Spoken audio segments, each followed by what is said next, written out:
دکان یا پلاٹ میں انویسٹمنٹ منافع کی نیت سے ہو تو زکوٰۃ کس حساب سے ہوگی؟ اگر دکان یا پلاٹ خریدا ہے، آگے اس کی خریداری کے لیے، بیچنے کے لیے انویسٹمنٹ کی پیسہ لگایا ہوا ہے، سال گزرنے کے بعد اس پورے پلاٹ کی مالیت کے اوپر جو ہے نا اس کو زکوٰۃ 2.5% کے حساب سے دینی ہوگی۔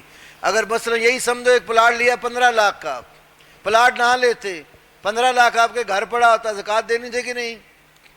اسی پیسے کو آپ نے باؤنڈ کر لیا زمین کی شکل میں، ہاں زمین لیں اب گھر بنانے کے لیے، اپنی رہائش کے لیے، اس پر اسلام نے زکوٰۃ نہیں رکھی۔ کوئی چیز بھی جو تجارت میں آ جاتی ہے تو مال تجارت پر زکوٰۃ ہے، ورنہ اگر خالی پلاٹ ہو، تجارت نہ ہو، تو پلاٹ پر کوئی زکوٰۃ نہیں ہے۔ پلاٹ زمین کی پروڈکشن اور پیداوار پر زکوٰۃ ہے، عشر نصف عشر جو اسلام میں اس کی مثالیں ہیں۔ لیکن وہی زمین اگر آپ تجارتی کاموں میں ڈال دیتے ہیں، جب تجارت میں آپ ڈال دیں گے، اس کو خرید و فروخت کر رہے ہیں، بیچ رہے ہیں، لے رہے ہیں، منافع کما رہے ہیں، پھر جب حساب کریں گے زکوٰۃ کا تو موجودہ قیمت جو اس پلاٹ کی ہوگی اس کو طے کرو، ماحول میں دیکھو اس کی کتنی قیمت بنتی ہے، اس حساب سے زکوٰۃ دو۔ کبھی قیمت بڑی ہوتی ہے، کبھی کم ہوتی ہے، زمینوں کے معاملات اسی طرح ہوتے ہیں۔